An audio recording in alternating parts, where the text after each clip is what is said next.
Breaking news, Sammy Boy will be sidelined for, I guess we should say, indefinitely. TBD. I got to go with Liverpool as well, going back to back. I do think that they might still get Alexander Isak. A little GOAT debate action. Cristiano Ronaldo versus Lionel Messi. Like, 91 goals in a calendar year, bro. Who is touching that? What I would raise you is Cristiano. He scored 31 goals in the Premier League as a winger. I just can't stress enough, bro. Like the 2008 Premier League.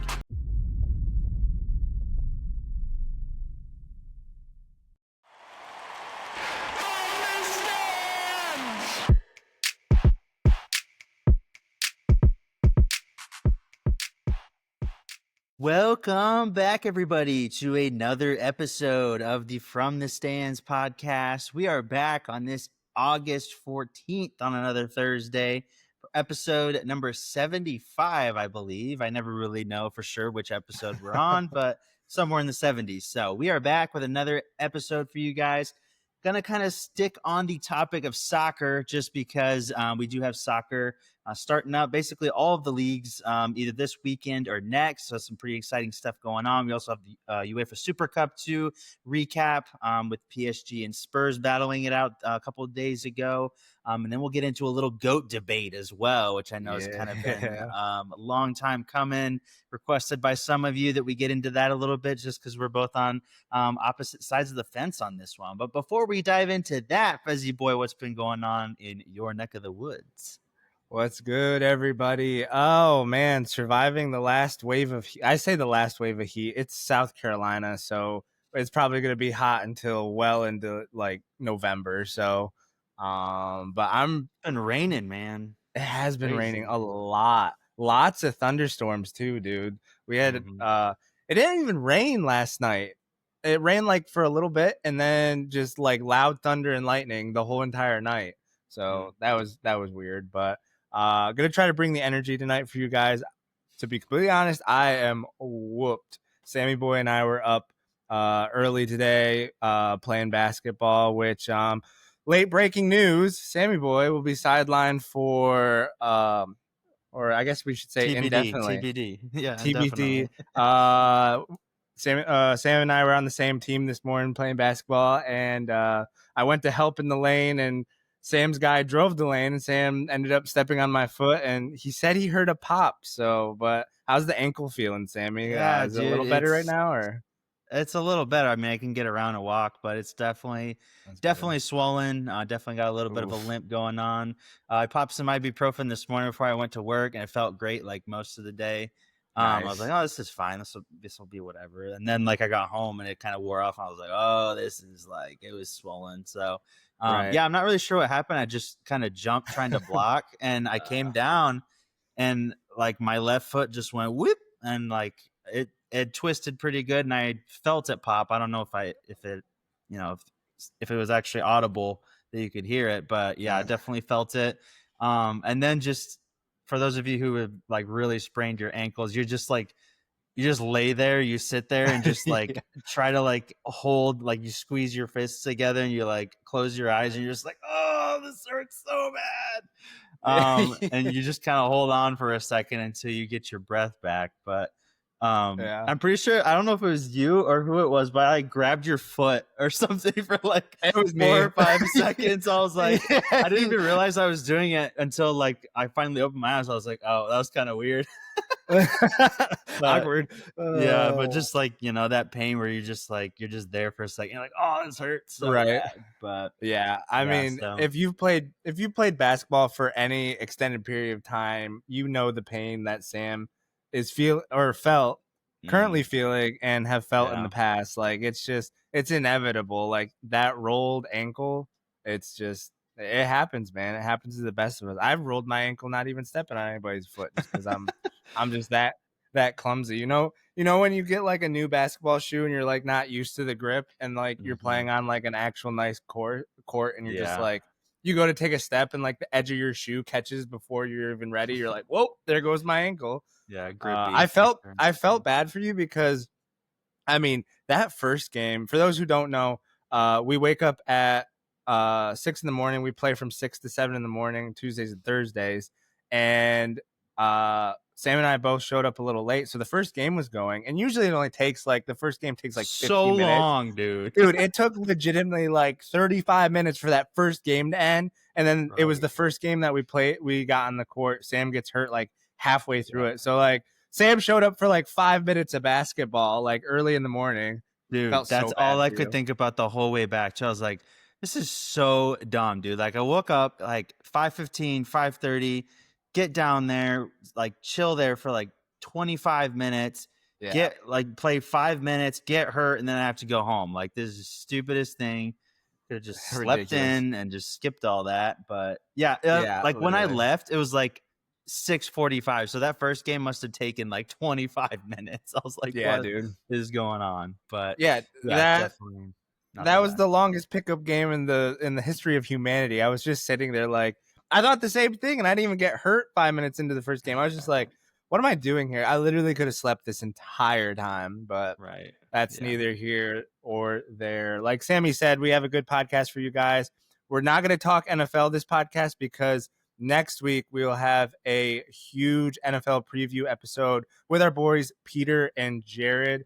We're going to do an in-person podcast with them, talk all thing NFL, preseason, games coming up, probably have some picks, definitely get into some Patriots hate with Peter on the pod, all the good stuff. So tune in next week for that. But this is going to be a heavy soccer pod with all the leagues in Europe starting up here. La Liga even starting up tomorrow. So without further ado, let's get into the pod. Alrighty, hopping over the pond as we usually do. Starting off with a little UEFA Super Cup talk. Super Cup happening this yesterday, actually. So the winner of the Champions League and the winner of the Europa League battling for the Super Cup here in Italy. Pretty good game overall. I was able to watch a good amount of the first half. Tottenham were really taking it to PSG in that first half. Kind of the tail of the tape in this one was the fact that there's a pretty big difference in the amount of rest and the amount of preparation that both teams are able to do for this game. Tottenham have been back for several weeks now, had several preseason games, so they were a little bit more sharper than PSG just because PSG had literally just gotten back together, I think 6 days ago, they said. No preseason games. Obviously, they had an extended season with the Club World Cup and everything, so they're giving their guys a little bit more of an extended break, I guess. But eventually it didn't matter, though, because PSG prevails 2-2 in regulation time. Then go straight to penalties. I kind of like that for this UEFA Super Cup just because you don't really need to play extra time in a game like this. But yeah, Tottenham taking the lead early. Mickey van de Veen in the 39th minute, and then Christian Romero. Both of them were kind of scrappy goals, in my opinion. Just kind of Tottenham-esque goals there. Yeah. And then PSG striking back in the 85th and 94th minute. So leaving it very, very late there. I'm going to penalties and eventually getting it done at the penalty spot. I think the biggest thing for PSG is just that most of that first half they were playing with Desiree Doué as kind of like a left midfielder instead of like a winger. They're trying to play Barcola and Kvaratskhelia at the same time with Dembele. So that's just kind of a congestion of all these wingers with just a limited amount of midfielders in there. But once they got Fabian Ruiz in there, we're able to move Doué a little bit farther up the field. They were obviously a lot more successful. But not sure if you had a chance to see this game or not, but I am very happy that Spurs lost, obviously. So I'm not sure if you feel the same. Coming from the Arsenal fan, of course. Exactly. But yeah, I didn't get to watch this game, but I did see everything, just all the memes about Spurs dropping a game after leading and all that. Obviously, they picked up Thomas Frank from Brentford, which is something we'll get into a little later, just with talking Premier League. I think Brentford's gonna get relegated or something like that. Like it sucks to see, but we'll get into that a little bit later. But yeah, a little bit interesting with the PSG tactics. I didn't know that they I guess they were trying to smush like all of their talent onto the field at once, and seems like it Well, didn't really work. And then they switched it up. the main problem was that João Neves was still on a red card from his suspension when he yanked Mark Cucurella down from outside the box. So that red card was, it bled into this game as well. So he was the missing piece in the midfield that they kind of had to compensate for. So Really? He got suspended across all competitions? yeah, I think it's because that was like a FIFA yeah, it's sanctioned? like a FIFA sanctioned event. Gotcha. Yeah, so I was a little confused by that as well. I was like, oh, okay, great. Like he's suspended for the next Club World Cup game, but I guess that wouldn't really make much sense. So Right. yeah, he served a suspension in this game. So um, Interesting. Yeah. created a little bit of a bottleneck there in midfield for PSG. So Right. Yeah. Like that's just like playing Due there. Like I get that he can play there, but he's just so much more effective on the wing for oh sure. yeah, dude, it's But not that his makes so spot at much more all. sense with if he was dealing with a red card, you know, not being able to play. Yeah, Yeah, that's really interesting. Yeah, but kind of just a standalone one-off game that UEFA stuck in there because they just wanted an extra game to make more money. That's just kind of how it goes. yeah. Usually it is a good game though. It's just like these Spurs happened to win the Europa, so it was kind of a, I mean, better game than most probably expected, but Yeah, everybody thought PSG was going to wipe the floor with Tottenham, so it's good to see them kind of putting up a fight and making this a good game for and they sure. thought the same thing about Chelsea, and guess what happened? They Yeah, got. That's what yeah, happened. for Let's sure. go. I think PSG in both games, really, you just see like how tired they are after this humongously long season. Like Long obviously a season. treble winning, and then you got to play this long Club World Cup. Like props to them for getting so far in the Club World Cup, but like Yeah. we talked about earlier, I think that rest factor really came in that one, and it Oh, almost for came sure. back to bite them in this Super Cup too. But Hmm. hopefully they'll be able to chill a little bit with their league and everything coming up. But a couple Yeah. big storylines, and this one is just Ousmane Dembele obviously bolstering his Ballon d'Or claim. Didn't play great in this game, but still managed to get an assist, and he converted his penalty as well. So he's probably the odds-on favorite to win the Ballon d'Or at this point. Hopefully, cooler heads prevail, and he actually gets that over the 17-year-old that will remain unnamed for now. And the other Yeah. one is Gigi Donnarumma was not in the squad for this game. He has 1 year Ooh. left on his deal. Apparently, he's made it known that he does want to move on after this 1 year that he has left. I'm not really sure why. I thought he'd kind of want to stay there, but regardless, PSG decided to do the most petty thing that they can and basically freeze him out of the squad because they want to sell him this summer and make all their money now. So he wasn't in the squad for this game.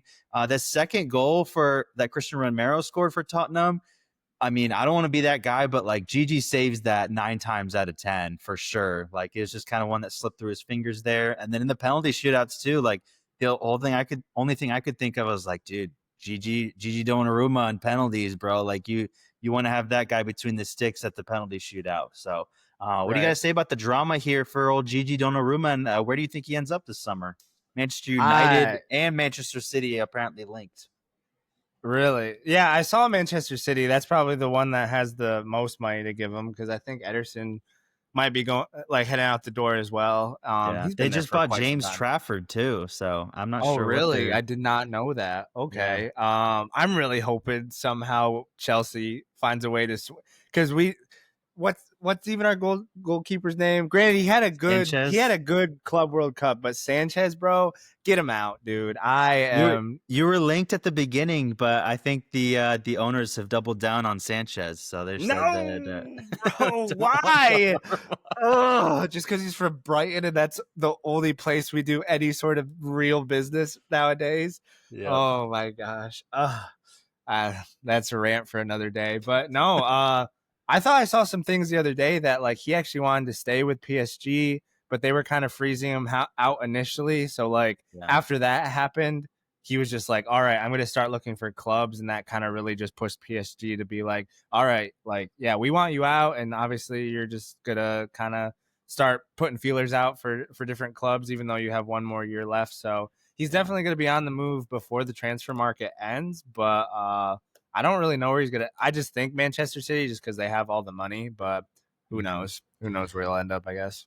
Yeah, I think United definitely have like the most need for him. They Oh, need a yeah. goalkeeper more than any of the teams we just mentioned. But it'll just be a case of if United want him enough, and if he's going to want to go there. Obviously, no European football this season, so we'll see kind of where he ends up. But either way, just a super bad look for PSG in my opinion. Like this is the guy. I mean, you do not have the season you have last season without him. I mean, I can remember several saves, especially like the one against Arsenal, against Mhm. Odegaard. Like that's one of the best saves I've ever seen in my life, really. Yeah, So I dude. mean, without him, they're not winning the treble. They're not getting as far as they're not winning the Champions League without him, in my opinion. So no matter how you slice it, just a really bad look on PSG treating a guy that has been so good for them now for several years and one of the best Mhm. goalkeepers in the game. You're just kind of freezing out now. Not a great look for them, but it Still is what it really is. young too, right? Pretty young. I think he's 26, maybe Yeah, 30, like something like as a that. goalkeeper goes, that's extremely young, like Oh still in the yeah, he's prime of his got career. yeah, exactly. So I remember when he burst on the scene when he was like 16, dude, at AC Milan. I So was gonna say, yeah, he um, was at Milan starting at 16. That's why it feels like he's been playing forever because he yeah, has, like, still yeah, literally 26, made dude. his He's debut in 2015 as a 16-year-old. So That's made crazy, dude. 200 appearances for AC Milan in 6 years. So he was 21 when he left and already made 200 appearances. That's crazy, dude. Wild. Dude, so So good. So good. yeah, so we'll see where he ends up. But moving on to a little bit of a preview, I guess, for the main five leagues that we usually talk about here on the pod. We'll give a little bit of a preview as far as who we think is going to win the leagues, who we think is going to maybe qualify for Champions League, and then maybe some of the relegation contenders as well. So we're going to start out with the Premier League here, keeping it in England, as we just talked about a couple clubs maybe interested in Donnarumma's services. I'm going to throw it over to you, Fezzy boy. Who do you think is going to win the whole thing? Maybe who's going to get in the champs? And who do you got getting relegated to the second division? Ooh, who's getting relegated? Who I think's gonna win it? I am extremely high on Liverpool. Not that I want them to win. Obviously, Chelsea boy would Mm, love to see them win the Premier League. I think we'll be competitive, but I don't think we're quite there yet. But just, I mean, Liverpool won it last season, and Slot didn't even have all of the players that he wanted. He's kind of yeah. cleaned house a little bit, like getting rid of Nunez and oh, I forget his name, the winger, Colombian winger that just went to Bayern. Luis Diaz. Um, Luis Diaz, got rid of him. All like really solid, good players. But obviously, he has a way that he wants to play. Obviously, a huge signing coming out of the Bundesliga, getting Wirtz, which is one of the best Huge. up and coming players Yeah. in his generation right now. So I definitely have Liverpool winning it if I'm thinking with my head. Um, ooh, it always gets kind of hairy trying to pick who's gonna make champs. You'll probably have to come back to me. I got to think about that one a little bit longer. Who do you think's gonna win the Premier League this year? I got to go with Liverpool as well, going back to back. A lot of the Yeah. same reasons that you have. I mean, they won it last year with a team that Slot was kind of inherited with. Obviously, still a great team, but I mean, if he was running away with the league towards the end, I do still think that they might still get Alexander Isak from Newcastle, Mm, which would be an absolutely huge signing. And they already signed so many good guys already. Frimpong from Bayer, along with Verts, both coming over. Just so many good signings there, and if it's the guys that Slot won it all along, then I think they're going to be dangerous for sure. So I think they go back to back. Second place, unfortunately, I'm going to have to give it to my Gunners. Second place for like the fourth year in a row now. Um, I just I think we've made really good moves. I just don't think we quite have it to pip Liverpool and maybe even Man City. Man City, if they've beefed up their squad massively as well. hmm Man City, if they I feel like their season is going to really be hinging on them not starting out really slow like they did last year. So if they start out even just like normally like they do, they'll be fine. They'll probably be in the top three. Um, and that fourth spot for Champions League, I'm not really sure. Probably Chelsea, but I could see Chelsea. They're kind of at a crossroads. Like, are they finally going to be like, all right, we got it together and really be able to compete for Champions League, maybe even a title run, or are they just going to be like last year where we thought it was going to happen and then they just kind of sputtered out. Still made champs, but they were always like kind of in the Europa League spots the whole year and kind of disappointing. So we'll see. That's kind of my prediction. I really hope that it's Arsenal's year finally, but yeah, we'll see if Arteta's finally able to get us over the line. And as far as relegation goes, three teams that I just don't really see doing a lot for me this year. Sunderland, newly mm, promoted team. yeah. Just a lot of it's so hard to come into the Premier League now with the disparity, like just the difference in quality, even just like the guys that are 10th through 15th or whatever. Like the difference between them and a newly promoted side is so huge. It's 2 years in a row now that the 3 teams from the championship that get promoted just go right back down the next year. So I think Sunderland go down. I think that Bournemouth go down. Bournemouth losing their entire back line, and they obviously lost a couple wingers as well. I think they go down finally this year. They've kind of been flirting with the relegation spots for a long time now, and I think Burnley go back down as well. So 2 out of the 3 Mm. that are coming up, I think, go right back down as well. So Gotchas. Yeah. No, that's solid. Those are solid picks for sure. I do like your top 4. I kind mean, of I'm gonna have to shocking, go. but you know, I'm gonna have to go Arsenal too as well. Like again, just kind of we have yeah, a good stretch of seasons where they have obviously been the bridesmaid, never the bride. I do like a lot of their signings. They got a midfielder from Brentford that I'm super high on. Just kind of like plugging holes, like in case you have injuries. You know, with different players that they can plug in and get by. Like I think that's what they were missing last season was like you missed Odegaard for like a few weeks and like there was just like no one. Like no one is Odegaard, but like someone that's closer to his level, kind of a similar player, creative, can hold it down in the midfield just to get you by for a few weeks. yeah. I think you We made also a got couple of those signs. Zubimendi too. He Did might get be a Zubimendi, which is sneaky huge. good signing. He was Zubimendi. He was he the one that was linked to you guys for like a really long time last season? Like there's Yeah, just yeah, he was at Sociedad, played for Spain in the Euros, pretty big for them. And he was always kind of rumored with us for a while until we got it done this past summer. So yeah, yeah, yeah. So I'm gonna go Arsenal second. I'm gonna be a little bit bold here, and I think Chelsea. I just like what they have going on, mm, not just because I'm a fan, but I think I don't know. Manchester City's kind of up in the air. Rodri kind of had a setback with his injury, and we saw how poorly they yeah, played last season with his absence. So for not sure. totally sure what they're gonna be. I mean, they're always gonna be good with their money and Pep. Didn't sign a whole lot of like big names like as like they usually do. Didn't like reload or anything like that.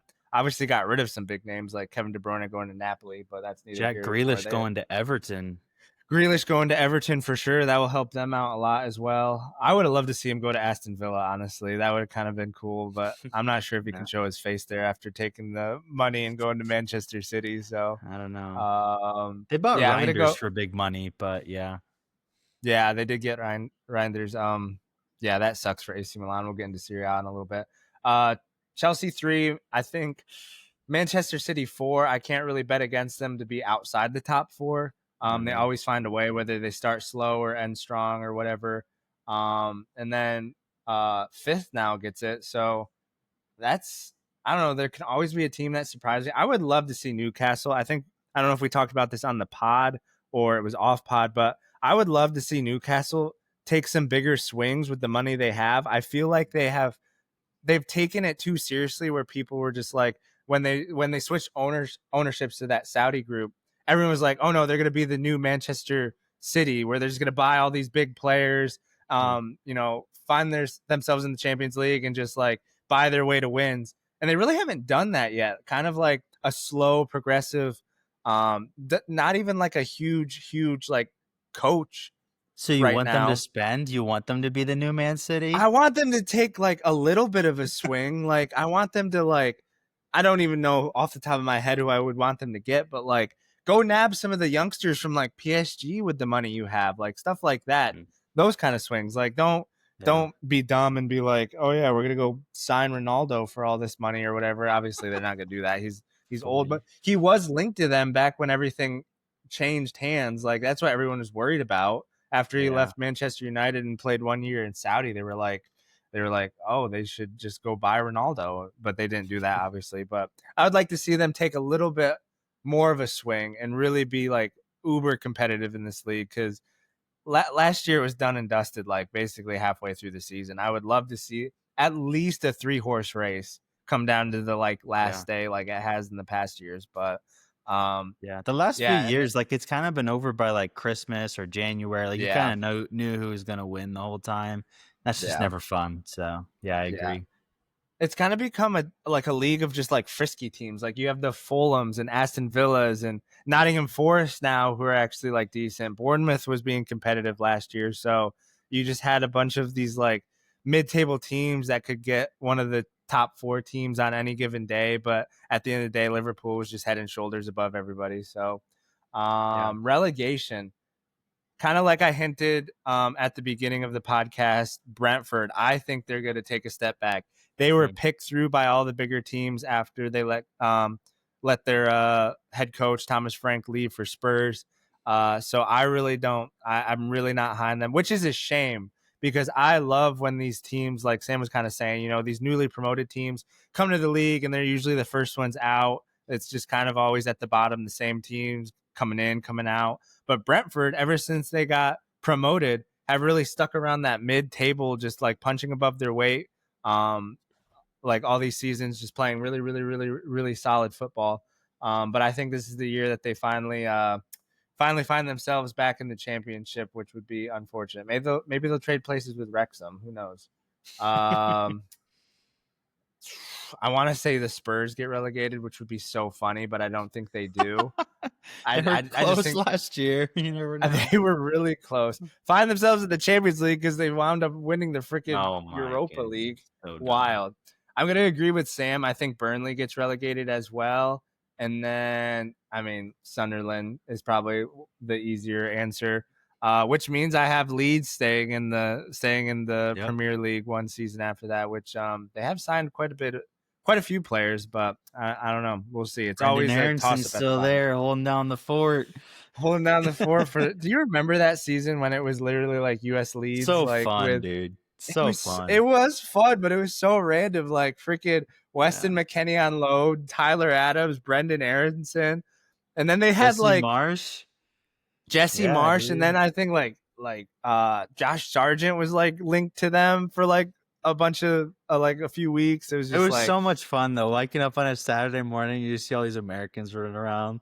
Leeds losing almost every game. Yeah, I remember when they beat Chelsea like the first game of the season. I was like, "Dang, this sucks," but I was also like low key rooting for like Leeds with all these American boys running around. Good times. Yep. Now they're all scattered throughout Europe and Canada and wherever else they might happen to be. But solid predictions. We'll see how those predictions stack up at the end of the season. We might come back to this episode if we remember our predictions, and we might look like idiots. We might look like geniuses. So we'll see. Moving on to the next league that we'll get into, La Liga. We might not get into all the relegation and all that, but I guess just kind of predict the top 4 or 5 here. Kind of the biggest question mark is really who's going to win that league. So we'll hand it over to you. Barca, Madrid, Atletico, or we got a dark horse in there? Ooh, dark horse. I love that year that Girona was really good. And didn't they almost win the league, or did they win it? I don't think. No, they did not win it. They were first for a long while, and then they got overtaken by Madrid that year. So they still ended up in the top 3 because they played Champions League football that year. They did play Champions League football, which they're also, if I'm not mistaken, they're Manchester City's Farmers League in La Liga, right? Yeah. Or Farmers There's a whole thing around ownership and stuff, kind of like similar to the Nottingham Forest Crystal Palace thing. But eventually they were able to get, the right stuff in order. Allegedly, of course, it's Man City, so you never know. But right. Yeah. So. Yeah, that's another thing we didn't throw in here. But like, what happened to how many infractions did they have or whatever? Like it was Man City 115, bro. Apparently, we're supposed to get a decision here in the next 2 or 3 weeks, but you know how that happens. So yeah, okay, that's never gonna happen. It'll just get swept under the rug like it always does, and Pep will be able to spend all the money he wants in the world, and they'll win the Premier League and the Champions League, and nothing will happen because they make football money. Like it's just so frustrating, dude. Right? So stupid. But all right, so I'm supposed to pick the top 4 in La Liga. Yeah, top 4 or 5. Yeah. Okay. Obviously, Barcelona's winning it all again, so we're gonna just get that out of the way. I'm gonna tick Sammy Boy off, and I think Atletico Madrid actually come in second. They find a way to get over their crosstown rivals, Real Madrid, who will end up in third. And after this, again, it's just a toss up in this league. But I'm gonna put Real Betis. I think they'll end up doing well this season. They didn't do well last year, but they did make a good run in the Europa League. Obviously, they Yeah. lost to Spurs, but we've talked about it on the pod before. Just like a random like solid squad with like some of these older players like Yeah. Isco running around controlling that midfield for them. So all So guys you've heard of. yeah, I mean All in their like just 30s now, but yeah. yeah, older but still balling out. So yeah, I think we go Barca, Atletico, Real, and then Real Betis, and that will be the Mm. top four in La Liga this coming season. Mark my words. Alrighty. I'm gonna say Madrid wins it. Of course. um, Who would have surprise, guessed? surprise. No, I think Xabi Alonso is going to come in there and he's going to lay down the law. I think he's finally going to put Vinny in his place. I think he might finally start putting Mbappe on the wing. Got a couple new faces around Madrid. Hopefully, some fresh legs, some younger guys in there. I think he gets the boys rolling. If he was able to, pip Bayern, managing Leverkusen in his first year and winning a domestic treble there, I think he's going to be doing okay at Madrid. I think Barcelona is going to suffer a little bit from I guess a honeymoon phase. Maybe they're just a little bit high on their luck with all the young guys that they have over there. They did lose a couple pieces. Inigo Martinez obviously going to Saudi this past week. I'm not exactly blanking on who they really brought in, if anybody, but obviously they didn't really need to bring in anybody. They did perfectly fine last season, but I think they're going to come in a little high on their horse, if you will, and they won't win it again. I'll give it to Madrid there. I do think they come in second, though. I'll give them that. Atletico Madrid, it's one of those teams, man, that just they win like once every 5 or 6, 7 years there. Yeah. Diego Simeone has done a pretty good job at kind of making this league competitive, a 3-horse race instead of a 2. But again, I think they come in third. But who knows, in the Champions League, they might make another run. So I do have them in third. And then I'm going to put Villarreal in that fourth position there. They've building some pretty good there's some good chemistry down there. They have some younger players. Thomas Partey just announced that he signed there as well, so it was a pretty big signing for them. Amongst his legal troubles right now, so we'll see how much game time he gets. But I do have them in fourth. But I do like your pick as well, Real Betis. It's just a solid team that I like watching, just because it's kind of a lot of the old guard players like Isco and Bellerin and a lot of those guys. I'm wondering if Antony will go back there, see if they end up buying him by the end of the Right. transfer window. But yeah, they still have Lo Celso and Mark Bartra and a lot of those older guys that you remember. But be cool to see them in the races, I guess, at least for Europe. But I do have Madrid coming out on top. I think Mbappe is going to have another huge year. So obviously he had a huge year last year, but didn't. His team didn't, so a little bit unfortunate there. But before we move on to Serie A, though, I wanted to get your opinion on just one thing really quick. It's been announced this past weekend that Villarreal and Barcelona will be taking place in Miami in December. Wild stuff here. This is going to be the first game ever not played in Spain as part of their league system there. Real Madrid came out strongly against this, as they're basically just saying it's opening a can of worms, like the precedent is terrible and all this stuff. Really stuff that you're not really used to hearing from Madrid. This is a team that was kind of the team that was kind of spurring on the Super League and things like that. But obviously, I'm a Madrid fan, but nothing but agreement as far as I'm concerned. I think they should keep it all in the country that they're playing for and from, and I think it's bad for the game when it's just another monetizing event here. But what did you have to say about the whole Villarreal, Barcelona, and Miami this coming December?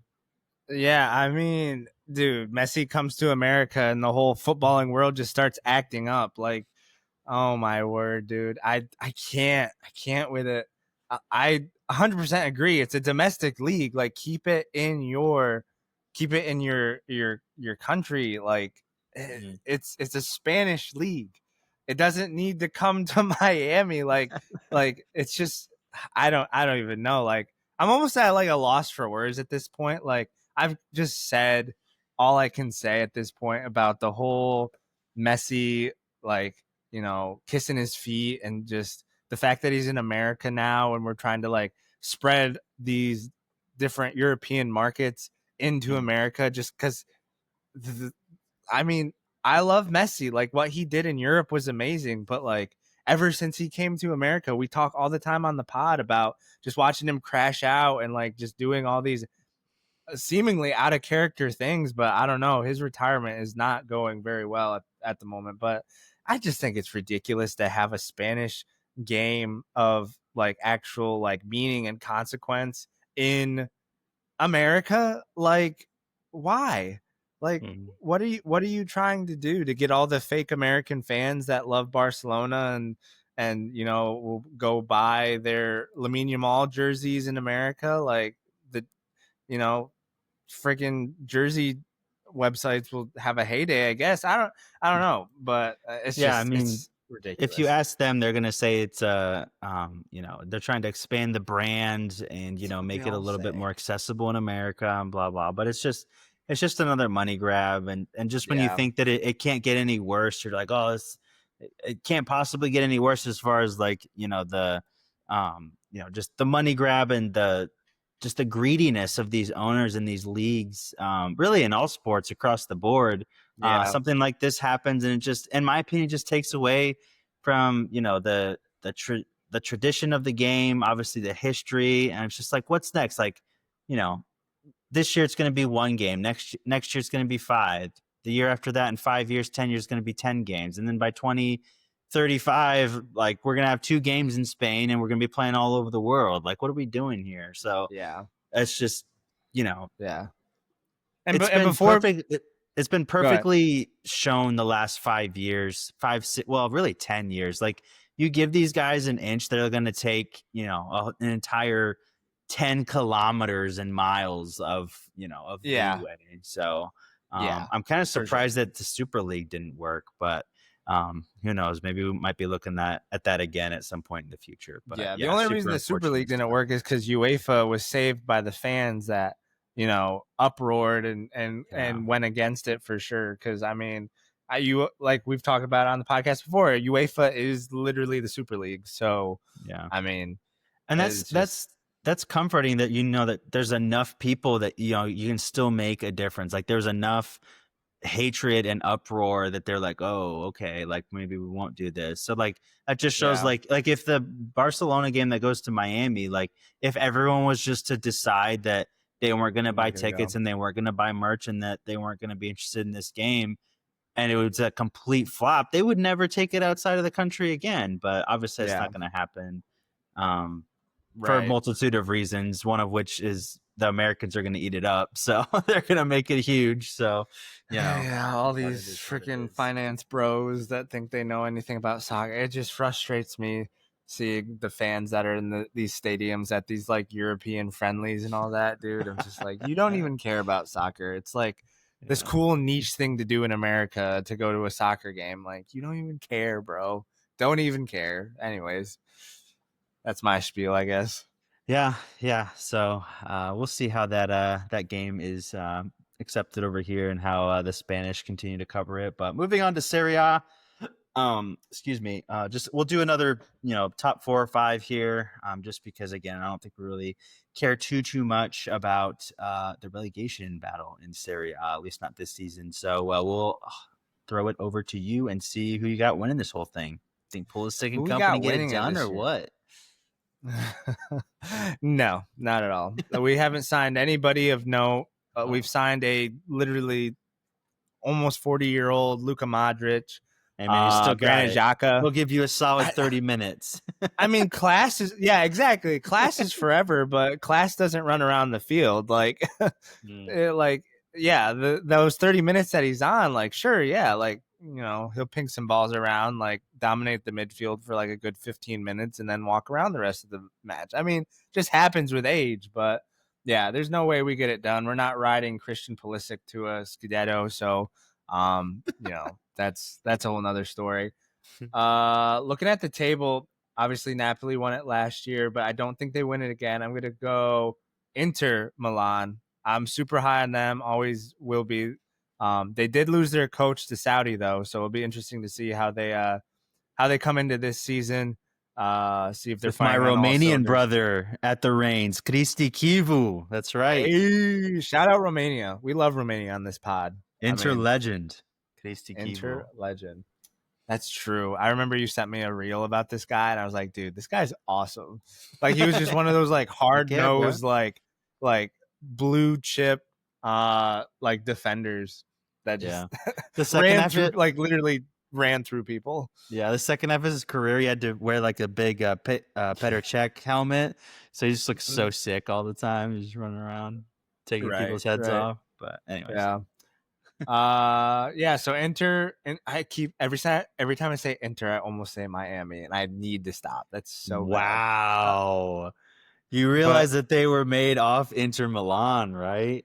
You yeah, literally. American. I know, This dude. guy. Sue me. Anyways, Sue me. continue. All right. Inter Milan wins the league, and then I think Napoli comes in second because I think they just got stronger. A few of their signings. They didn't really lose anybody. They got Kevin De Bruyne, which again, he is older. Definitely not as old as Luka Modric, so he still has. I think in his first game for Napoli, granted it was a friendly, but he had like 2 assists and a goal or something like that. Literally just bossing it up. And Serie A is not as physical as the Premier League. So, like, older players do tend to do a little bit better because it is more about your technical ability. But Luka Modric is still he's just too old for my liking. I think Juventus get their act together. I think they come in third. I would really love to put AC Milan in fourth, but I just do not believe in them, even though I do root for them. I don't know. Give me Lazio. Again, this is another toss-up. Like after 3, like it's kind of a toss-up with AC Milan not doing well. They're also getting rid of players more than they're bringing in. So with a new coach, we'll see how that goes. But who you got, Sammy, winning it all? Yeah, I promised to all you guys that we don't share our predictions before, but my top 3 are basically exactly the same as well. Great minds think alike. I do think Inter Milan is gonna win it this year. Obviously, they were just 1 game away, just a couple drop points away from winning it last year. I think that they've done enough this summer to kind of regroup and everything. Obviously, made it to the Champions League final as well. So good campaign there. I think my Romanian brother gets it done. I'll be rooting for him kind of all year for that. Second place, I think Napoli. I think De Bruyne is a pretty big signing for them. Obviously, he's a little bit older, but not 40 years old like Modric. So I think he'll be able to contribute. Obviously, they're got Lukaku coming back and Scott McTominay after his breakout season. He was looking really good last season. So yeah, I think that they come in second again. Juventus in third. I think they put together a solid season. Finally, they made Francisco Conceição a permanent signing from Porto. He was there on loan last year. So he's a sneaky good player. He could really come up in these next couple of years here. And I think fourth, it's a little bit of a toss up, like you said. I think it's between Milan and maybe Roma. really. Milan, Really? I think I they might almost be. picked Roma. Yeah, I almost picked yeah. Roma. I like what's going on over there, but I just couldn't do it. Is Dybala still there? He is, yeah. For now, there's is. been rumors that No. he might be leaving. But Oh, Milan, man, I that's think a they might benefit on not having any European football to worry about midweek, where they can really just focus true. on the domestic league and the domestic cups. Maybe they promote a couple guys from their academy that are able to get some good time and maybe contribute in a meaningful way. So we'll see if they're able to slide in the fourth. But I'm also a believer in Roma as well. They've just got some good vets over there that know how to really carry a team. Little bit of a turnstile as far as their manager goes. It's kind of different every year, but they do still have some solid players over there that I think might slide into that fourth position. Super random, but they have Evan Ferguson. I'm not sure if you remember him. He was a Brighton striker who at like 18 years old was bagging like hat tricks left and right and stuff like that. But I think they just signed him for this season. So obviously fresh blood up Loan? top. So I think it's on a permanent signing actually. So Really? Because or maybe it was a loan. It might have been a loan, actually. Because You I might be right. remember when he was popping off for Brighton, like Yeah. as soon as he had like his first hat trick at like 18 years old, they legitimately put like $100 million like Yeah. like what's it called? Price Shoot, tag? transfer. No, it's a buyout clause. Oh, a They release clause. Yeah. Yeah, release clause. They put like 100 million Yeah. euro, 100 million pound release clause on him, and I was just like, dude, he's like the next one. And now they're Yeah. just, if it's on a permanent, they're just like, all right, he really wasn't, or we're just gonna send him out at this point. Yeah. Yeah. Well, that's But how Brighton makes their money. So, dude, they um, make so much money, especially off of Chelsea. Talk about Chelsea, just most of their money is just siphoned into Brighton at this point. yeah, corruption for sure. But yeah, we'll see if my Romanian brother is able to win it with Inter Milan this year. I'll definitely be tracking that. But moving on to the Germans in the Bundesliga, Fezzy boy, who you got in the top 4 of this year tournament? Not tournament, This league. one, yeah, I mean, this one's probably one of the easiest ones to pick for sure. Yeah, Obviously, we have Bayern at the top. I mean, let's talk about this quick. Easiest coaching job in all of world football.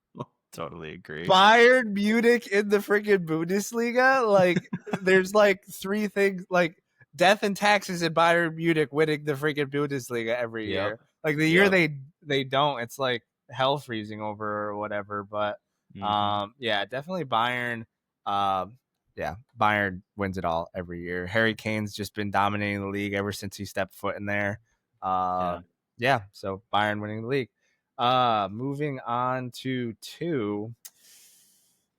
I want to say Dortmund, but they always do so poorly in the league, like all the time, barely squeak into the top 4, and then end up just blowing up Didn't the used to be Champions like League. that, unfortunately. But yeah. Yeah, I mean, I don't know. Bayer Leverkusen with Eric Ten Hag at this point, they lost to like, You know I they're think, gonna be mid-table with Ten Hag, dude, bro. they have to be. And also, I mean, their biggest signing, I'm pretty sure, is Malik Tillman at this point. Like, I like being a U.S. men's national team player, bro, but like, I mean, like Tillman, your biggest signing, like, give me a break, bro. We're gonna go, dude. Bayern. Yeah, let's throw Dortmund up there. I think they figure out how to be better in the Bundesliga, because I really just don't see Leverkusen or Frankfurt doing a whole lot. So we're gonna go Dortmund 2. Out of left field, I'm gonna go Leipzig 3, because again, just toss up, and then Frankfurt 4. I think that's what I'm gonna go. Okay. Again, this one's a little harder. It's like after 1, no idea what's gonna happen, but we know this is the most for sure number 1 out of any of the leagues that we've picked so far. Except for France. That's true. Except for France. I would argue France is up there too. Even especially now with freaking PSG being the best team in world football, like, how do they not win it? Yeah, there's no way, right?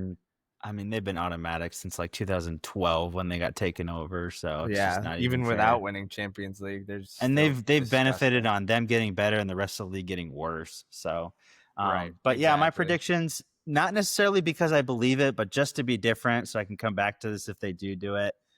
I'm going to put Dortmund at 1, because why the heck not? Like, Dortmund at 1. I do actually believe that they have something good going on with their coach over there. I think they finally got the right dude over there.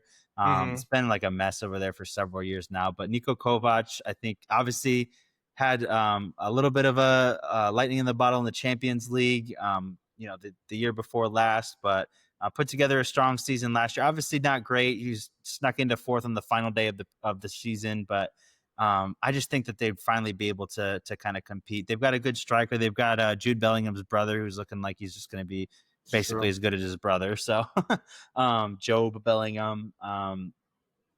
Again, not necessarily because I believe it with all my heart, but just to be different, I'm going to go Dortmund 1, Bayern 2. Just because, I mean, Bayern, like, I think you said Harry Kane, and like, I think he'll still be able to do it in the Bundesliga, just because it's not the greatest league. But I think he finally takes a step back this season. I think that'll be evident in the Champions League. He's finally getting up there. I don't think he'll be quite as productive in those meaningful games as he has been in the past. Obviously, they have Luis Diaz now, but they don't have Kingsley Coman on the other side anymore. Him going to Al Nassr in Saudi to team up with Cristiano Ronaldo. So it'll be interesting to see how Bayern handle that. But probably it'll go without a hiccup, just because again it's the Bundesliga. Bayern kind of roll over everybody. I'm gonna put Frankfurt at 3. Okay. Kind of solidified themselves as a Champions League team the last few years, been able to get top 4 or 5 there for a few years now. Fourth spot, I'm not really sure, man. Like I want to give it to Leverkusen because they have the best team on paper, but Ten Hag, I just feel like he could just implode that team from within because he's, oh my goodness, he's terrible. But it's so bad, dude. I don't even know. Like I hate. Was he even any good at Ajax? Like I don't even. He was like good at Ajax, yes, but Ajax was better than the rest of the league. So was he the one that took them to that like almost Champions League final when they lost to Spurs in like that last minute? Lucas. Yes. Yeah, I think so. Yeah. Okay, so he was there for that. Other than that, I didn't think he was like popping all that much. I mean, he's in the Eredivisie, like yeah, exactly. I don't know. I just came in when they signed him. I was like, even I was a believer in him a little bit, but then he quickly just used all that goodwill and just threw it out the window. But he lost the locker room quick though. Oh, that's what so happened. fast when he started with the Ronaldo stuff. Like I was like, dude, like even if I'm a player at United, even if I don't like Ronaldo, like he's bagging a goal like every game. Yeah. Like, why are we benching this dude, bro? So yeah, like wasn't it his first season there? Ronaldo was like leading scorer with like 25 goals on like a down season on a bad Manchester United, dragging them through the Champions League that season. Literally dragging them through the Champions League. Like, so yeah, 37-year-old Prem. Oh my goodness, but.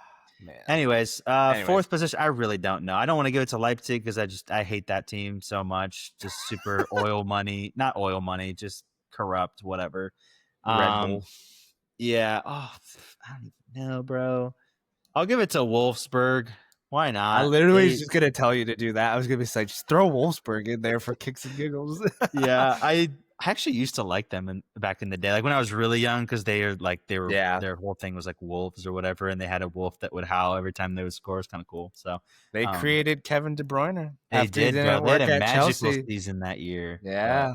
I'll throw them in there, not because again, just kind of a little bit of a crapshoot there. It's such a toss up, man. It is, but that'll do it for the predictions part of the segment here. We're gonna wrap it up with a little USMNT talk. We'll throw it over to Fezzy Boy with a little rant. Almost a weekly occurrence at this point about Christian Pulisic and Timmy Weah coming out with some pointed comments this last week, pointed towards the media as a whole.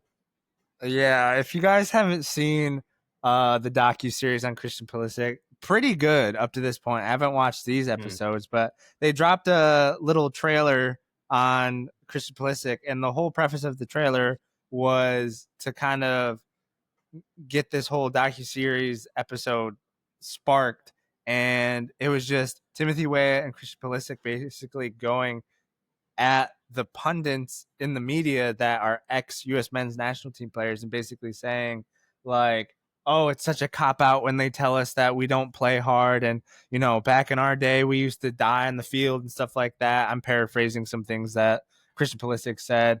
They were quoted as saying they're chasing clicks and chasing checks. I think it was Timothy Weah that literally, his words, he said that the pundits, the ex-players are really evil, like just like legitimately throwing that word around, like they want our, like they, anyways, I could get into that in a little bit. And then he proceeds to say they haven't won anything either. So that comment I'm going to start with. Yeah, they haven't won anything either. Yeah, sure, they didn't win a World Cup or anything, but they were dominating Gold Cup, dominating CONCACAF. Like they were head and shoulders up, like even back when Mexico was like really, really good. Like we were the team to beat in CONCACAF for most of those years, and consistently punching above our weight. That's the big thing. But like in his comment, he's saying like they haven't won anything either. like you're already incriminating yourself saying, yeah, we haven't done anything either. So like within that statement, it's like that is what we're saying. Like Mm. like you guys can't walk around like you've won anything, and just because like you're sensitive and getting mad at all these players coming out and saying like we need to see more effort. And on the effort side of things, I get that, like, you know, as a professional athlete, you're giving effort, you're running around, you're expending energy. Like, that is the bare minimum. What we want to see is the extra, the passion to punch above your weight. Like when the talent isn't quite there against these other teams in international soccer, that you're gonna push yourself to play for the crest, to play harder than you need to, just because, like, yeah, we're not the best footballing country in the world. And so just like a lot of these comments, I just looked at them and I was like, this is just so entitled, dude. So Yeah. entitled. Like who are these people to say that we're not doing anything? It's like these are the exact people that should be saying that you're not doing anything. And Mm. on top of that, not that we really, you know, matter to them or like any of them will hear this, but like it's not only the ex players saying it. Anybody with a brain and two eyes can see that you guys aren't playing as hard as you probably should be for whatever reason, whether you think you're Yeah. just above the extra effort or you're just so talented that that should win you games. Like, no, that's not going to be the case. And if we go into the World Cup next summer with that mentality, dude, like it's just not going to go well. It's just going to get worse and more embarrassing for them. I think personally that these comments were just unwarranted, and I feel like they're finally starting to lash out just because they feel like, oh my gosh, they're talking bad about us. Like, how do I feel? How, like, dude, that's life. Like, life is unfair. Expectations are unfair. Just deal with it. You get to do something that 0.001% of the population ever gets to think about doing. And like, just like your life is so good. Just suck it up and, you know, do better, I guess. I don't know. Again, like you said, it's a weekly occurrence, me just ranting on about this, but it's just so frustrating when I feel like we're like the next Belgium, bro. Like our golden generation, we're just gonna absolutely waste doing absolutely nothing. You know, Yeah. like it's so It frustrating. yeah.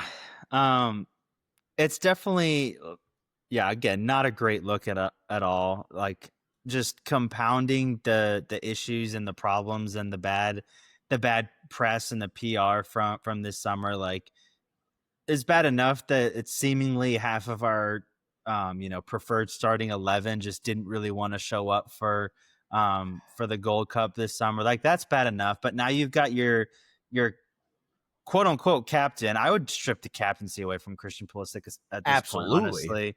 But two of your best players in the squad just kind of doubling down and being like, we should be, just exempt from criticism. And I think that, Yeah. we can't handle it and all this stuff. And it's like going at these, at these ex players and things like that. And like to an extent, I understand where they're coming from as far as like they didn't really win anything either. And like to an extent, that's true. Like, inside our continent, we were good.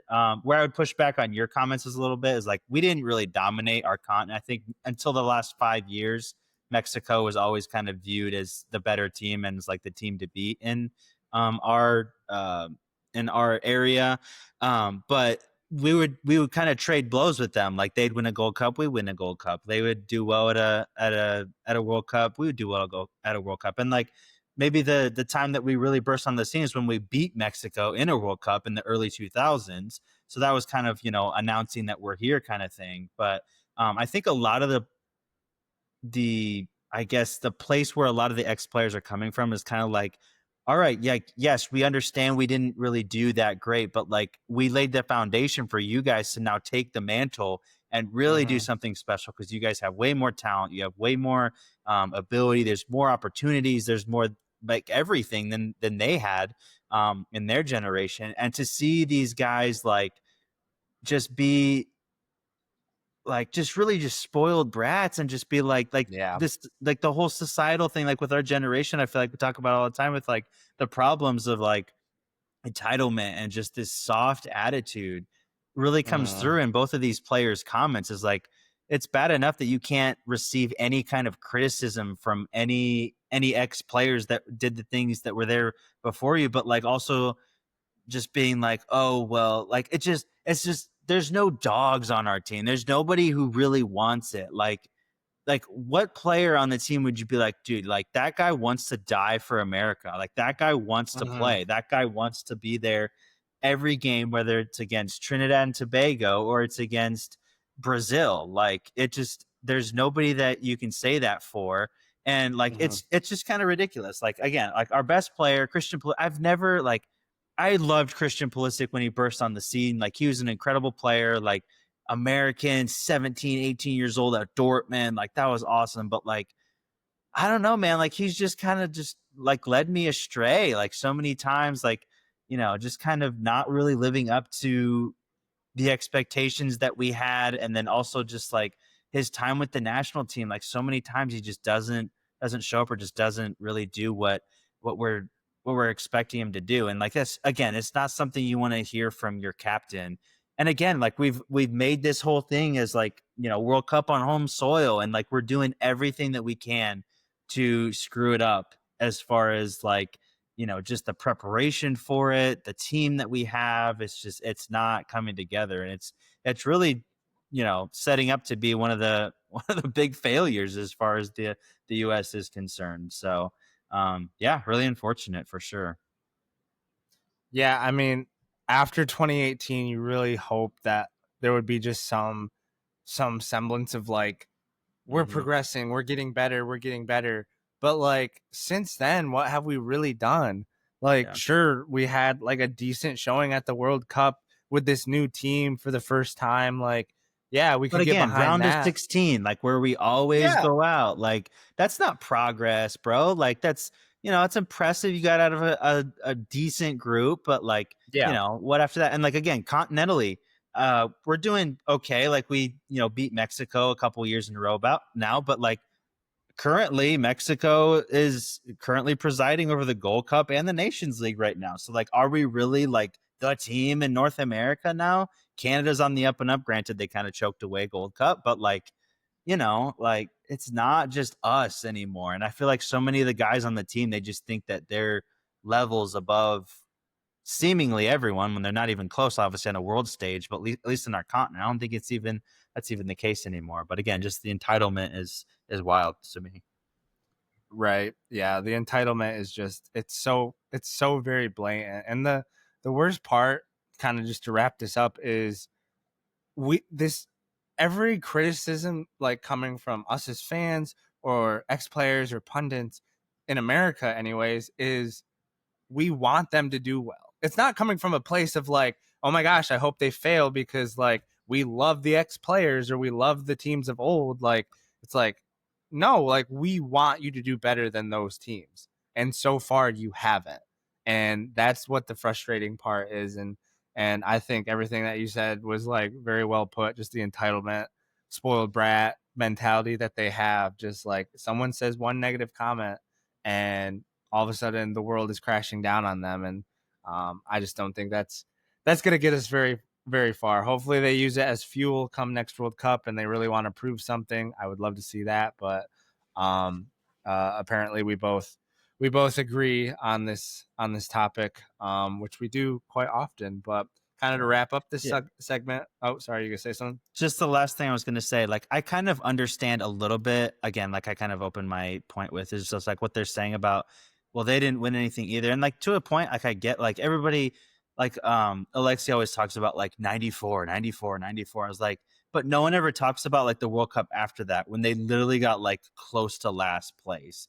So I Yeah. think that's kind of what some of those guys were talking about. Like the newer gen guys, they're like, yeah, you had like one good run and then like what'd you do after that kind of thing. So I kind of understand that portion, but um yeah, that was just kind of the last thing I wanted to say on that. Yeah. So Yeah. No, I know I agree. I feel like the old team definitely had more like notable wins. Like what has this team really done? Like, I don't know. We haven't lost to England.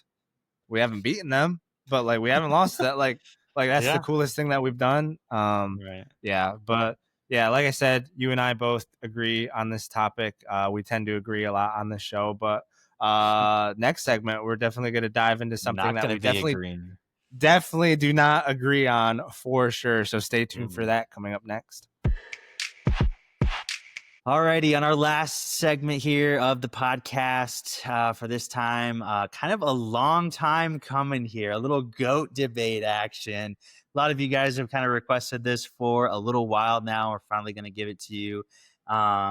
Won't be as much of a back and forth. We'll just kind of give our points at the beginning, and then maybe if we have some closing comments or some some things to add at the end, we'll kind of go back and forth as far as that's concerned. But we're basically going to lay out our positions on who we think is the GOAT, the all-time debate of Cristiano Ronaldo versus Lionel Messi, and who has the best career, or who is the greatest of all time. Or is Fezzy Boy going to throw us a curveball and say like Pele is the most accomplished? We'll see. So I'll just throw it over to Fezzy Boy.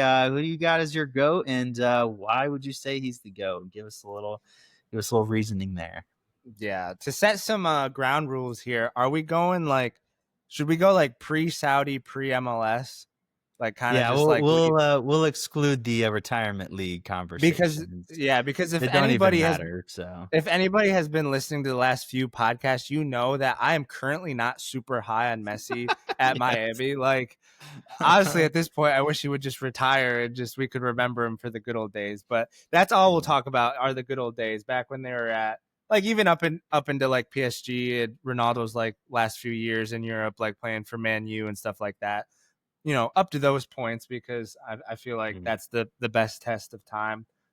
We will get into some all time stats, but I'm going to start with probably my biggest argument for Messi.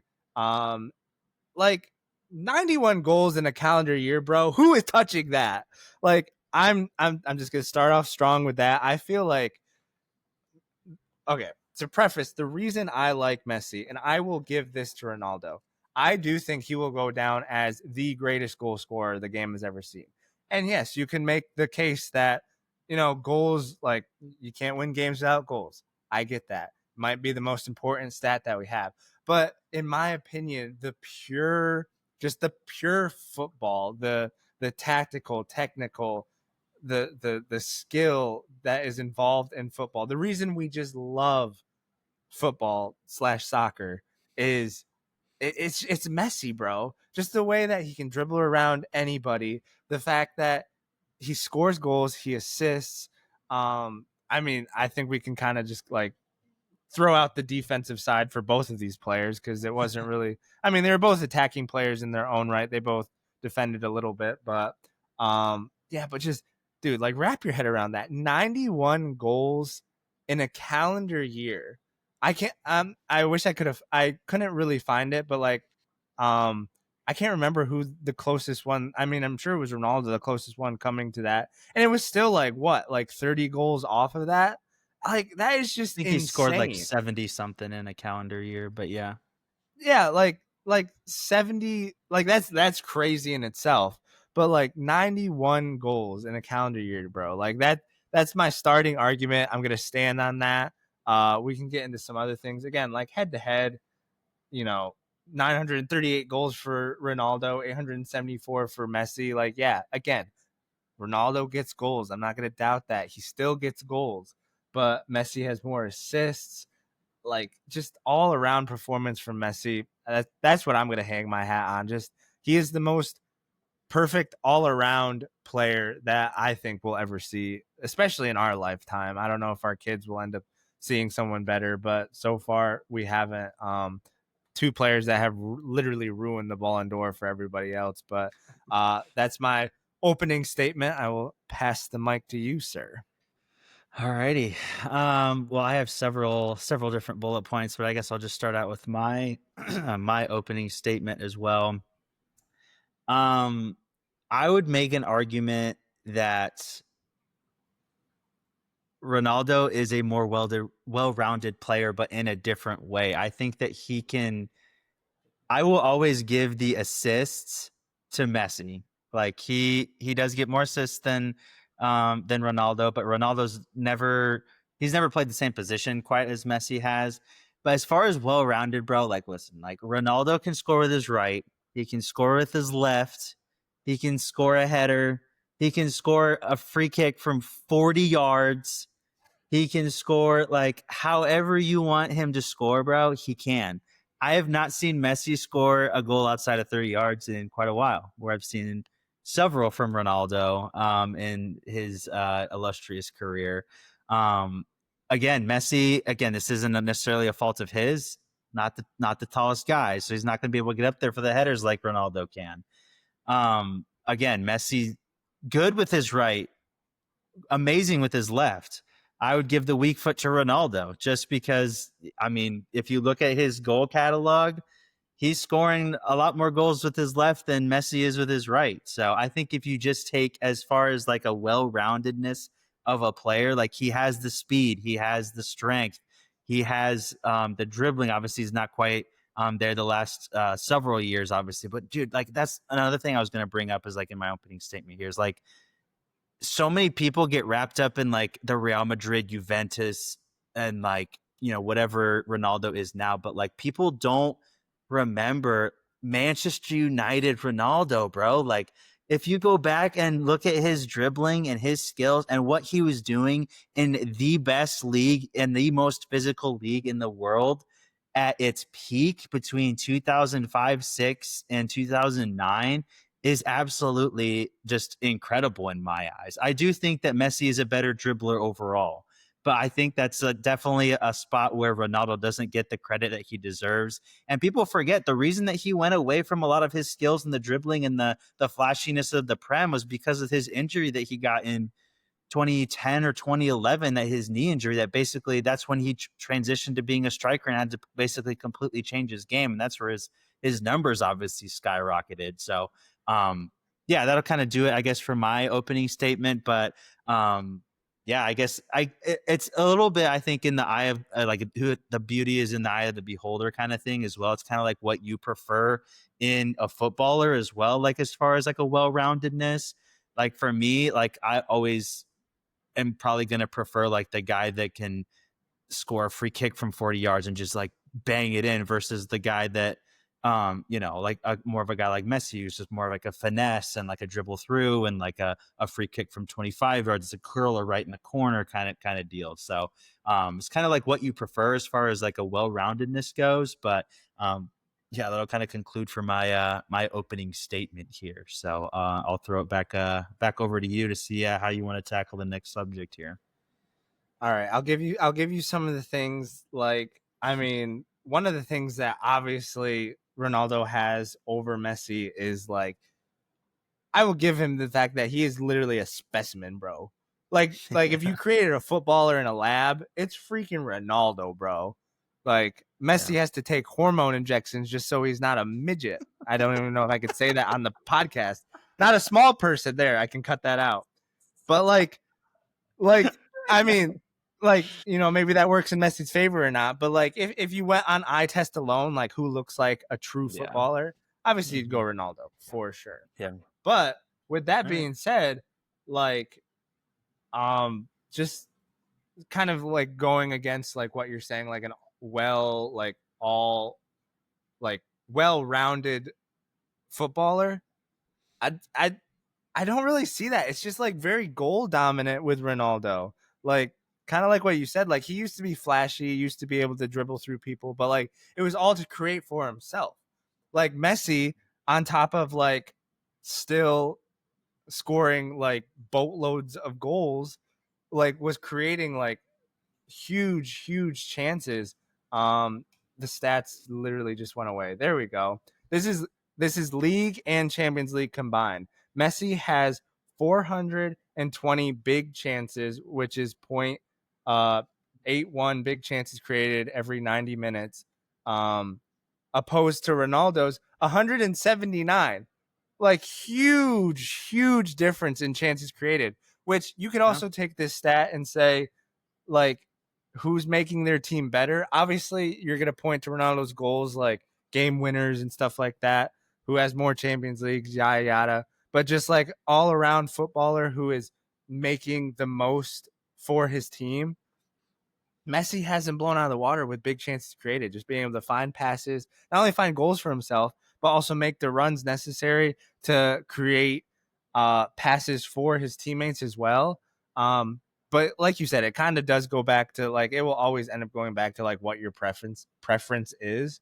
Yeah. So And like I mean, some of that is positional as well. Like obviously true, Ronaldo is like like there was plenty of games where Messi played as a cam. Like he played as a cam like a lot of his several years of his career. Like obviously he was pouring in crazy goals, but like Ronaldo outside of his Man U years, he was never asked to be like a creator facilitator. He's always a winger that could, whip in crosses or cut in. But obviously, 2011-12 is kind of where he kind of molded himself into a striker. So those numbers don't surprise me as well at all. So yeah, it's just kind of like what you prefer. But yeah, right?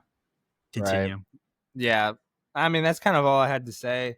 I'm kind of going through. If you guys didn't know, which I didn't know, there's literally a whole website literally dedicated to the head-to-head stats of Messi versus Ronaldo, Yeah.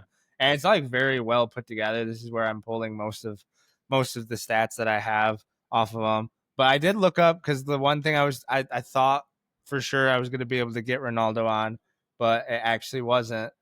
They're literally like within like 2 goals of each other when it comes to non-penalty goals. So that just shows you like how dominant and Crazy. how good, and I know this is a debate, but like really equal their careers have been like Yeah. up to this point, just because like they were just dominating Europe, bro. Like I mentioned, they ruined the Ballon d'Or for everybody.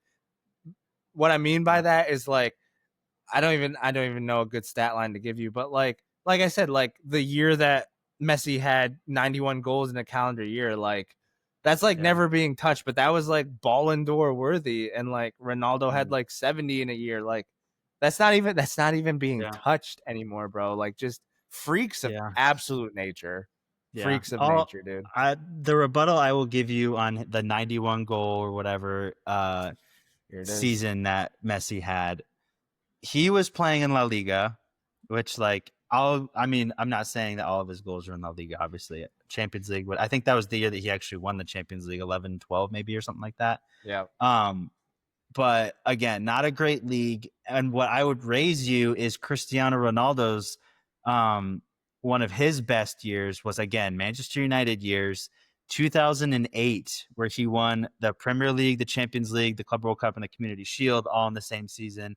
And this was before the media hated him. But just listen to the award haul that he got that year. He won the so before I rattle this off, he scored 31 goals in the Premier League as a winger in 2008 when like it was unrecognizable back then from where it is now. Like a winger scoring 31 goals in that day and age when again Prem at its peak was absolutely unheard of. So he won the European Golden Boot. He won the Ballon d'Or.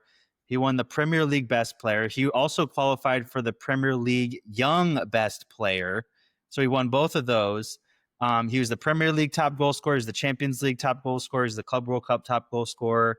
He won the FIFA World Player of the Year.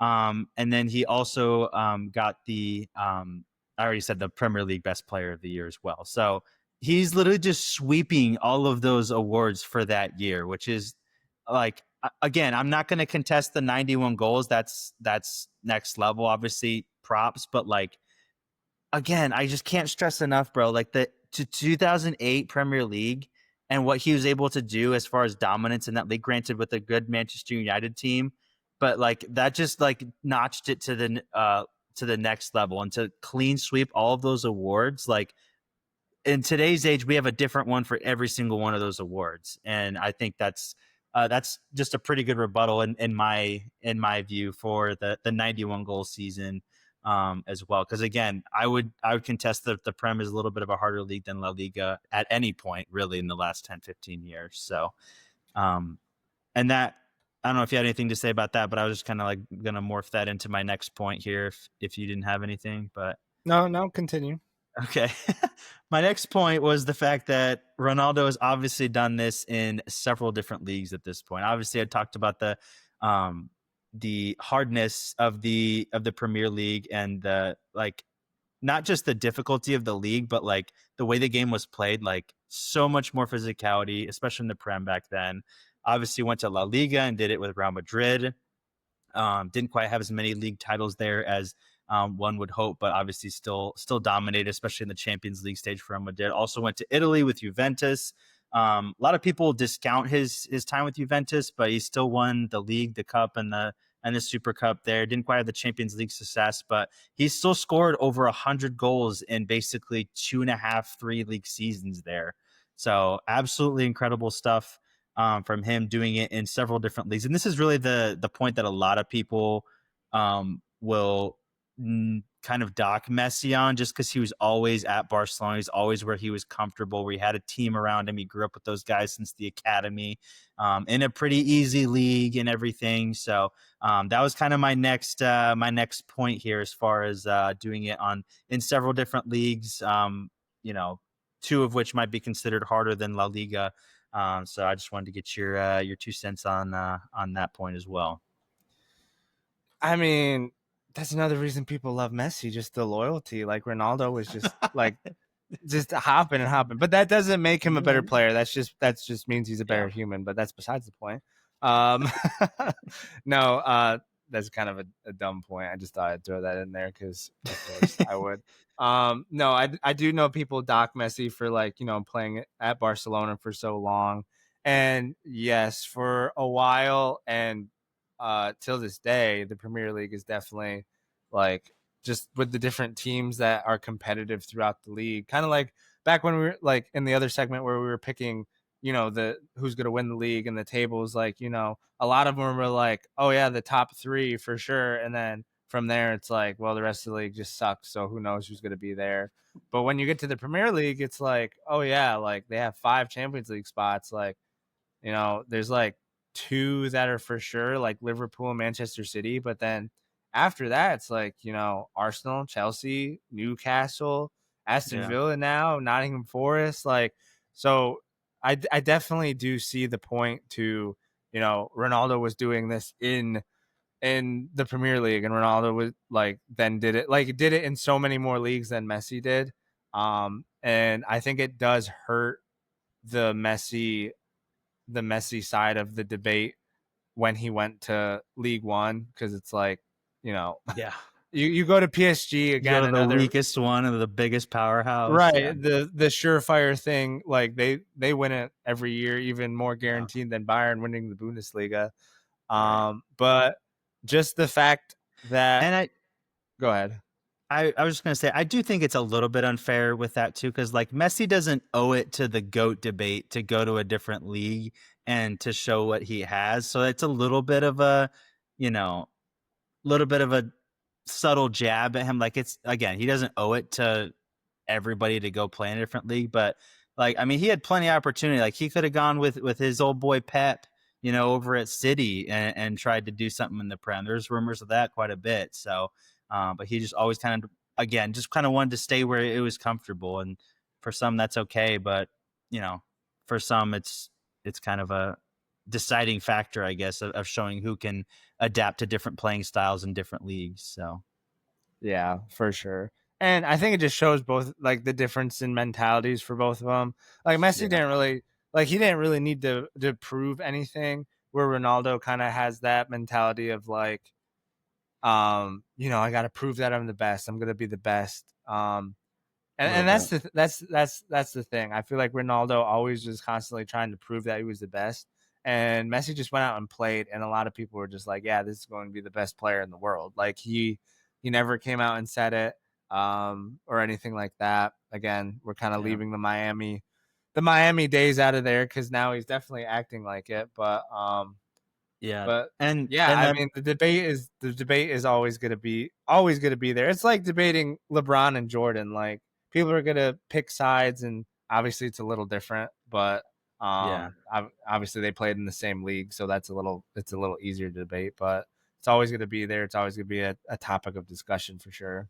Yeah, another thing that changes things with hopping around teams is like, obviously Ronaldo came from Portugal and went to Manchester United, so like it was from the beginning like that Manchester United wasn't his home necessarily, so he probably felt a lot more comfortable, like maybe hopping around teams a little bit more than than Messi did because he was there since he was like a young teenager, maybe even like 11, 12 years old. So it's kind of like where he grew up, what he'd known.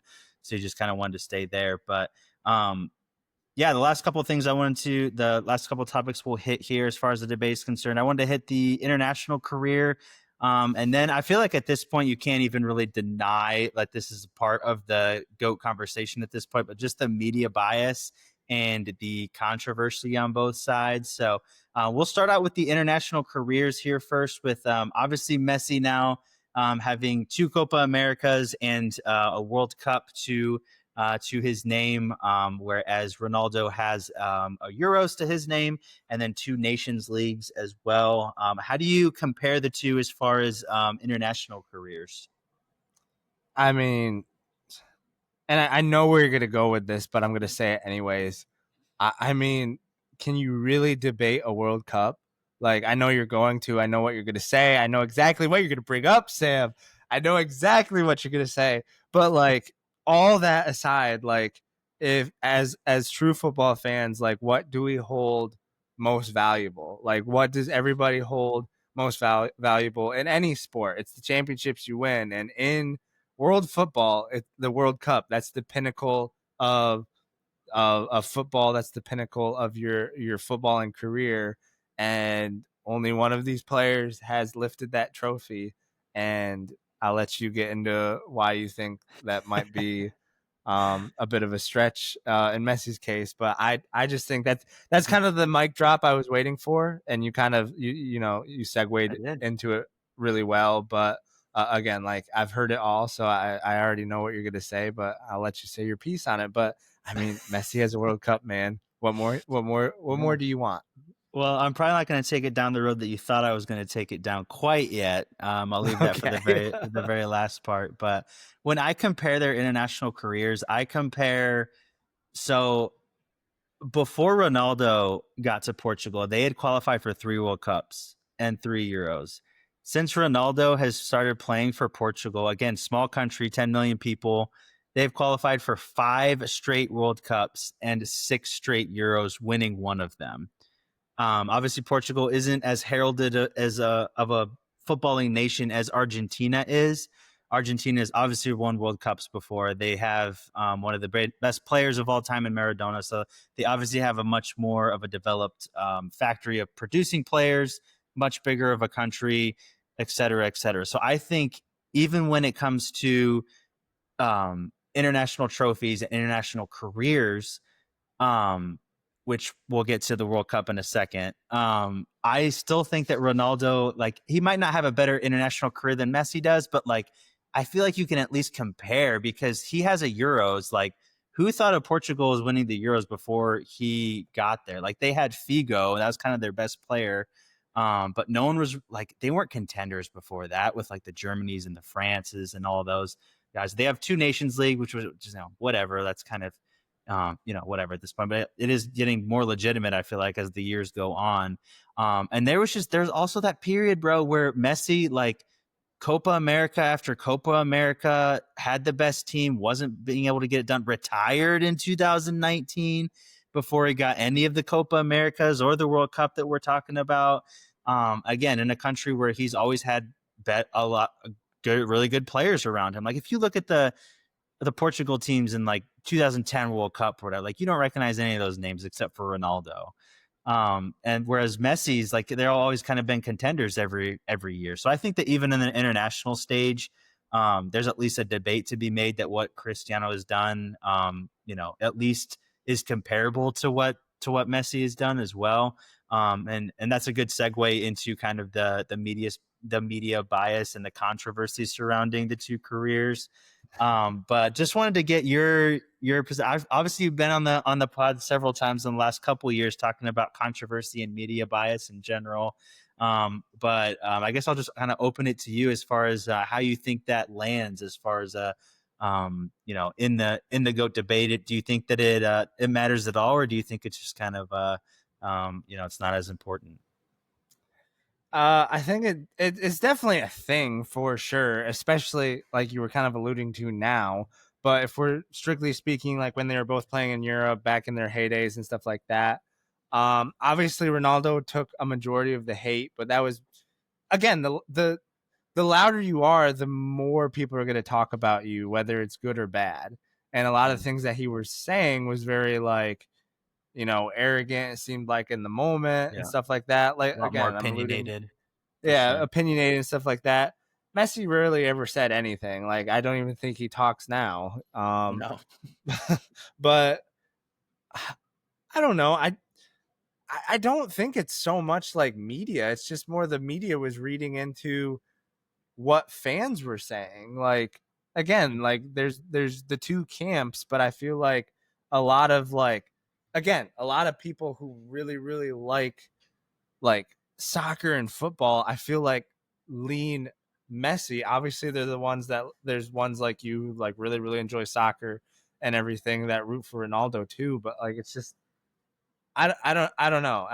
I again, when they were really bursting out of the scene, obviously we were too young to really keep up with the media and know where a lot of the Ronaldo hate spurred from, and Yeah. really we were kind of too late to see all that play out. We caught them, I guess, at the peak of their careers, Yeah. but I feel like a lot of things were already set in stone. We just kind of had to look back at history, but it's definitely a thing, but I don't think it's as much as people say where it's like, "Oh yeah, the whole world's against Ronaldo. Everyone loves Messi." Um, Yeah. it's definitely a thing now after the World Cup for sure. I think, Yeah. the That's where it media kind just of saw one exploded. of them win a World Cup and they're just like, "All right, now we can crown one." Like before it was like, "Oh, we can't say one's better than the other," but Yeah. now that Messi has a World Cup, they're just like, "All right, this is our guy and we're gonna Yeah. ride him and squeeze him for every last penny." And that's what Yeah. they're doing now. But that's a debate for another day, I guess. Yeah. I think it's interesting you say that because I feel like so much I could say with this, but I feel like the reason that the World Cup happened the way it did is because of so many people's desire in positions of power to crown one as the winner. And it's kind of interesting my relationship with the whole Ronaldo Messi debate because I started watching soccer, mainly Premier League, when I was 6, 7, 8 years old because that's what was on. So I had a relationship with him. I liked Ronaldo, whatever. Um, he wasn't like my favorite player yet because I was kind of morphing into an Arsenal fan at the time. When he left for Real Madrid for the first 2 or 3 years, like I really didn't follow him that much. Didn't really care about the Messi Ronaldo debate. Like I was just like, I'd lean Ronaldo because it was United days. Didn't really care that much. But I feel like the reason that I started to kind of lean Ronaldo, I actually didn't like Ronaldo that much during that period because of his kind of like arrogant tendencies, some of the wild stuff that he would say and things like that. So I kind of morphed away from him a little bit. But I felt like, especially like 2009, man, Chelsea, Barcelona, that was more of like a hatred for Barcelona in general that festered. For those of you who don't know, just Google semifinal Champions League 2009 robbery, and you'll see one of Mhm. the most corrupt matches of all time. I think even Barca fans can agree with that point at this point. So that what kind of like started me on a path of like not liking Barcelona and like, by extension, not liking Messi. And then just Mhm. several things with the media, bro. Like even the FIFA president coming out and in those times being like, I like Messi more than Ronaldo because Ronaldo's very serious and Messi's a good boy and blah blah. So like I'm like, what is this, bro? You're the president of FIFA. You're saying all this like wild stuff. So I guess stuff like that just makes me think that like nothing is even surprising at this point. And then just the several things that have happened over the last several years with like the Ballon d'Or getting robbed from Ronaldo for sure in 2018 when they give it to Modric. He has literally everything that Modric had except for a run to the World Cup final, better stats, better everything, and they just decided to give it to Modric because they felt Ronaldo coming up because he had won 3 freaking Champions Leagues in a row. No one had even won 2 Champions Leagues in a row, and Madrid and company got 3 with Zidane and company. So that was kind of sketchy. And then just I don't think like we've been on this before, and even you as the resident Barca and Messi guy, like the last several Ballon d'Ors, bro. Like, what are we even doing? Lewandowski twice, Erling Yeah. Haaland. Like, come on, dude. Like, so it's just stuff like that. And then all of that, like, culminated with the World Cup. And like, I vividly remember, dude, like so many journalists before the World Cup being like, the footballing world owes it to Messi for this World Cup. Like we have to gift it to him and all this stuff. I was like, this is just weird coming from like ESPN and like these big time like journalists and stuff. And then like whatever, I know you're not going to agree with me. Just the way the World Cup played out, bro. Lot of spot kicks from 12 yards out. I'm just gonna say that. And the way that the Netherlands game played out, the final, bro, was absolutely incredible. I don't really, that's I feel like that's Yeah, almost so separate things, but that's what I just would the say way is that like, they got there, dude, is just yeah, insane to it me. doesn't matter the way you got there. They could have easily lost the final, and no one would even be talking about how they got there because Messi's already been in a World Cup final. So like, it's not like he has Yeah, that he could over have won it Ronaldo. legitimately, and he didn't. So Oh my word! You can't sit here and tell me we watched the greatest World Cup final and it was all no, I scripted. mean, not 100%. But tell me straight up, you think it was legitimate the way that they got there? Tell me about the Netherlands game and Messi with that handball. Tell me about Paredes blasting the ball into a Netherlands bench and not even getting a card. Tell me about the 5 penalties that Messi got to take in that World Cup, more than any other player in any World Cup of all time. And the sketchiness of those penalties and the other calls that didn't go the other way, it just seemed very like at that point, nothing is out of the realm of. That's the problem. Like if it was just a one-off, like it's more of like okay, like whatever, it could happen kind of thing. But like this is Ballon d'Or after Ballon d'Or was robbed off of him and given to Messi, and not like I'm not even saying Ronaldo. It's just more of like a gifting it to Messi kind of thing. I guess I would just ask for your rebuttal as far as that's concerned. I mean, just you should have told Portugal to stick to the script and not lose to freaking Morocco. Like, what are we doing? Like, Well, what are that's we my doing, point. It's boys? not even like necessarily against Ronaldo. It's just like this crowning thing that we have to give it to Messi in this time because it's going to be But his one of okay, his last chances. and this might sound like a weak statement and like a weak argument, but it's really not. This is what frustrates me. If Ronaldo had a World Cup over Messi, it would be the thing that everyone would Maybe point it to. depends how you But win it, though. oh my word. So you're Like if you okay. Let's say this right now. If Ronaldo wins the World Cup and it's on sketchy circumstances, are we gonna keep the same energy when the footballing world's like, man, we got to keep them even. The World Cup was it was rigged for Ronaldo to get his magical send off with. I will give you that 1000%. I will throw my hands up and say yes, absolutely. If it was under sketchy circumstances, I will always say that. But I know that's not going to happen because FIFA is not going to let it happen. I've already But like here's the thing. Another I'm thing is that already so sure, bro. Like, even if they you'll find a point way to to get to the Portugal. semis, they're gonna like give France like freaking 4 penalties to like keep it the way that it is, bro. I'm telling you, these things are deep, deep. But what were you gonna say? They gave France quite a few penalties in the freaking final of the World Cup, and Argentina still Well, won. at that point, it's such a big stage. They gotta, Oh my But gosh! yeah, no, Oh my gosh! I agree. Like, I'm not saying Argentina didn't have a good team, that they weren't like necessarily contenders. And the final, it didn't seem as egregious, but like, bro, like it's not necessarily the penalties. Like, if it's a handball, if it's a foul, whatever, bro. Like, give the penalties. But like, look at the Saudi Arabia penalty where it's like a 1v1, like against the goalkeeper, and the guy like brushes his head and he goes down and it's a penalty, or like the guy like what was it, the for his Croatia game or whatever. It's like just the softness of the penalties and the stuff that didn't go the other way. It just seemed very one-sided for sure. And the Netherlands game, bro, like unbelievable stuff. Like Van Dijk's face, bro, when Messi pulls up his hand like this, any other player in the world, that's a red card, and he's just like, bro, like for real, like we're really doing this right now. And then Paredes blasting the ball into the Netherlands bench and not getting even like a talking to. Like, you're gonna tell me that's fair play? Like, oh my goodness. And No. Argentina still almost lost. Like I just I I know. I That's I true. I mean I get what you're saying. Like the world wanted Messi to win, but like to rig an entire tournament that big and not have it be like the fact that you're pointing to things that are like allegedly tampering, but like you can't point to something that's like blatant. Like it's soccer. Like I just feel like you can't rig that without it being like so obvious that like It is everyone. obvious to me.